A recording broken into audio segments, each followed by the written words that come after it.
What's up, guys? This is Coach Grant with First Down Training, and today we're going to be breaking down a couple of moves that DBs cannot guard if wide receivers execute them correctly. So we're going to be talking about some different press releases you can do, moves at the top of the route that are unguardable. So I hope this video helps you guys out. I hope it could teach you a few new things, but also, fellas, if you are a wide receiver and you would like to get faster, stronger, more explosive this offseason, check out that very first link in the description below for a 4-month-long wide receiver gym workout plan. We break down 16 weeks of the exact exercise you should be doing for wide receivers in the gym, break down the exact sets, reps, and example of each exercise. So if you want some more information on that, check out that very first link in the description below. Let's get started with this video. So this first move that we're going to be talking about here off the line of scrimmage is what you would want to use against a physical DB who, maybe pre-snap it looks like he has a posture where he's going to try to get hands on you, he's going to lunge at you off the line, or maybe if you're just a smaller wide receiver going up against a more physical linebacker type safety guy. So what that move is that is going to be something called a step back release. So I'm going to play this full speed. So this wide receiver executes that step back release perfectly. It's just a simple, literal step back off the line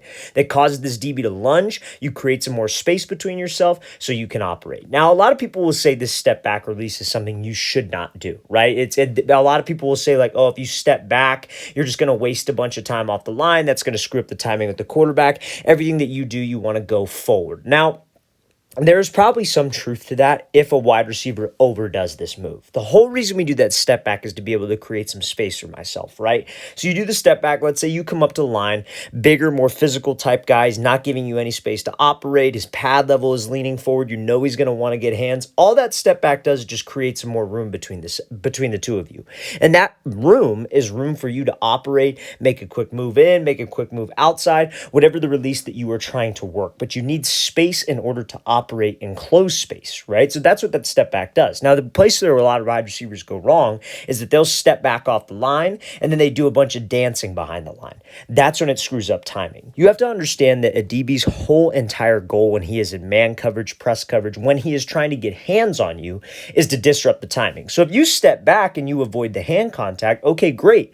But if you're wasting a bunch of time, the DB still did his job, which is screw up the timing with the quarterback. So we need to make sure that we step back, make a quick move, and then go. Now, in one-on-ones, this is probably something that you would use more prevalently. Reason why is because in one-on-ones, it's maybe not the most realistic DB type coverage that you will see. You see it all the time at camps. You see it all the time, in different showcase environments. DBs will come up. They won't give you any space to operate, and they'll just try to choke you right off the line. This is when I recommend to use it because if the DBs want to play unrealistically, we could come at them with a semi-unrealistic look as well. I think this is effective in a game for sure, but you cannot waste time. Now, the reason why I bring that up is because a DB in one-on-ones knows that there's no threat of the run, and he also knows what the snap count is because in one-on-ones, a quarterback never goes on two. He never gives a hard count. So as soon as that DB hears set go or set hike, right off the line, he's just going to jam you because he knows the snap count, right? So in a real game scenario, you are less likely to see that type of look because a DB is not going to do that when there's a threat of a sweep to the outside, when there's a threat of him actually jumping off sides.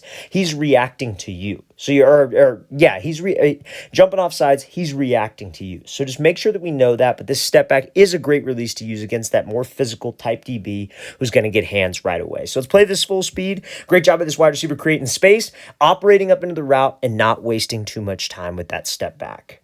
Okay, so now next release I want to talk about is another kind of like more so criticized move off the line. I wouldn't even call it a release. It's something that you can use for every release, and that is going to be something called a kick step. Now, this is a perfectly executed kick step here in a perfect scenario. This wide receiver is running a comeback route versus an inside leverage press coverage DB, and a kick step is a great way to get more speed off the ball and threaten a DB a little bit more. So let's play this again. Let's play this full speed, and then we'll break it down. So this wide receiver kick steps, hits a crossover move, pushes up vertical, and then snaps this thing right off to win on that comeback route.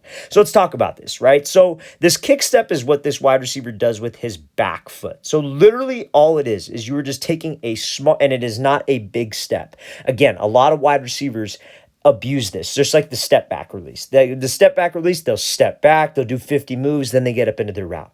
A lot of guys with the kick step will overdo it and kick way behind their front foot with this, and it wastes a whole bunch of time. It's this low step. This step is supposed to be as quick of a step as you can take. If somebody's watching this and not looking for it, they should not be able to notice that you do this with your back foot. But it's simply just a quick punch step with this back foot. Now, a lot of you might think, why would I ever want to do that? Isn't that a false step? Why wouldn't I just go straight into the release? And I recommend, if you're thinking that, to try it out just one time. If it's uncomfortable, you don't have to do it.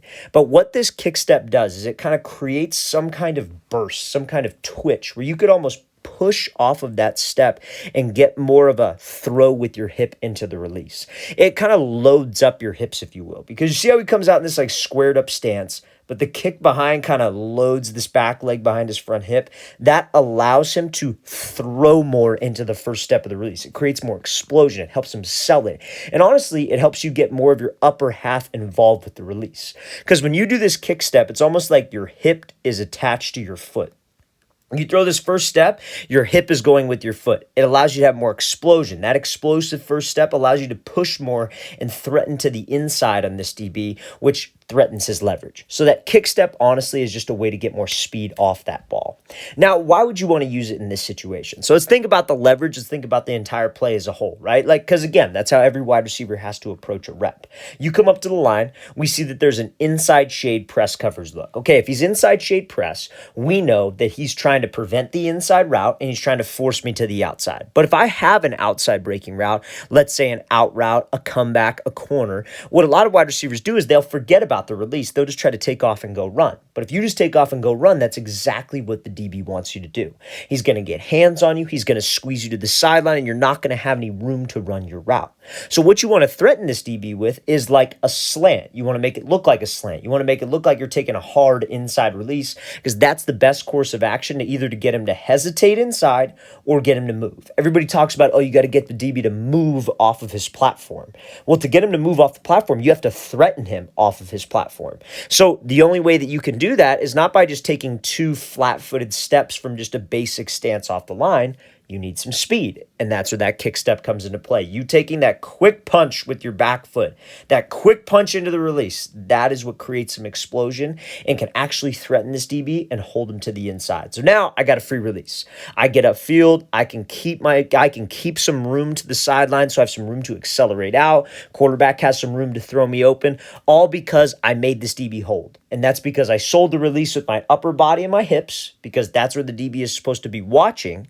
But the hips were able to sell the move. I was able to have some speed with the move due to that kick step. So fellas, that's a great move. Honestly, I really think if you're uncomfortable with that move, it's not a necessity, but I highly recommend you try it and try to get comfortable with it. When you start looking for that kick step, you see it in every single NFL wide receiver just about. You see it with Devontae Adams, Diggs, Justin Jefferson. They all take that step to load up their hips and create some energy off that ball. Let's play it again, full speed one more time. Great job by this wide receiver using that kick step to attack on his crossover and give space for the QB to throw to the outside. Okay, so this next move here is going to be called a dive release. Now, this is a great route here from Devontae Adams. There's a very talented DB in Jair Alexander. And this dive release is great for a wide receiver who is in an offense that runs a lot of like mesh drag concepts. Okay, so a dive release is pretty much exactly how it sounds. You are going to dive to the inside, trying to get this DB to drive on a drag, overcommit. You have to sell with speed, so it opens you back up to the outside. Now, I only like this release versus a DB who is in head-up coverage, and I'm going to explain why in a second. Okay, so let's play at full speed. So Adams comes off the ball, dives to the inside, and then works this easy outside release and finishes on this out route. And he does end up catching the ball right here. So let's go back to the very beginning.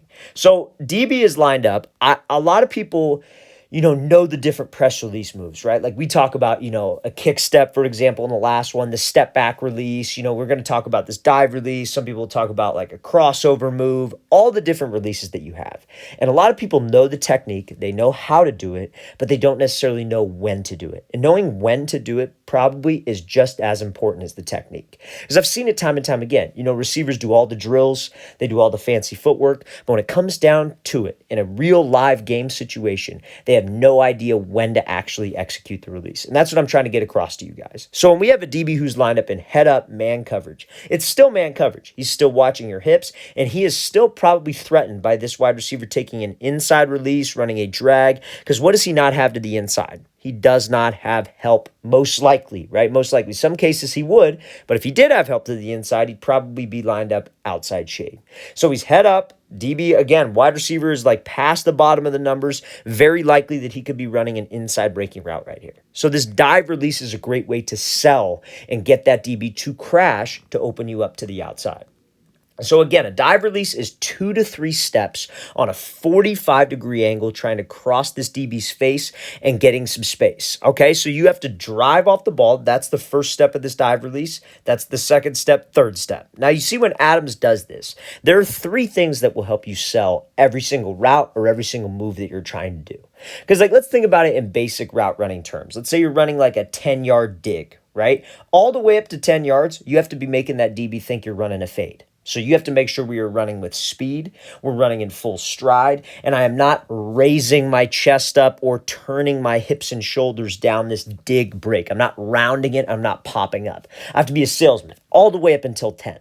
So on this dive release, we're trying to get this DB to think that we're running a drag, running a slant. So I have to do those 3 things in a short amount of space in 3 specific steps. So I got to run in full stride. Hips and shoulders have to say that you are running a drag, and I got to run hard. That's what's going to get the DB to commit. But a lot of wide receivers on this release, because they're uncomfortable making this cut, they'll give maybe a quick move and they'll take 3 choppy steps. That's not enough to get the DB to commit. They'll make a move, they'll give a jab to the outside, but right before the cut gets down, that hip and that shoulder will start to turn out of the break early.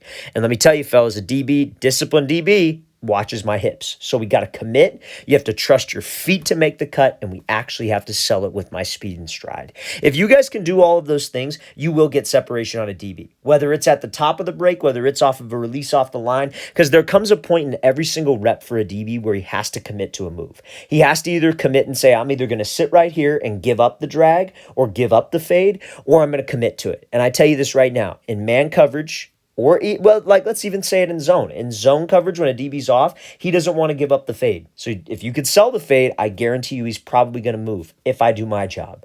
In man coverage, does he want to give up a slant wide open with no safety help? Probably not. So if we sell it enough, it is going to get him to crash. So that dive release is a great release to use, fellas, when that DB is head up. I don't want to use it when he's outside shade, because if we dive to the inside when he's outside shade, he has safety help inside. So he's okay with that. He wants us to take the inside release, so he's just going to stay on my outside hip. Against inside leverage, I guess it could work, but if he's pressed up, you're going to be running right into him, and that's just unnecessary hand contact. I think head-up press is the best coverage to use this dive release against. It could work against inside, but head-up is the best. Let's play this again, full speed one more time. Great job by Adams diving to the inside, selling this move, and then winning on that out route. All right, fellas, I really want to thank you for watching. I really appreciate it. If you have any questions at all, don't hesitate to leave those in the comment section below. Always appreciate the feedback. It's always great to hear from you guys. And again, fellas, if you would like a 4-month wide receiver gym workout schedule that you can do, check out that very first link in the description below. We'd love to get you on that. Again, all sets and reps completely mapped out for you. Very first link in that description. I'll see you guys next time.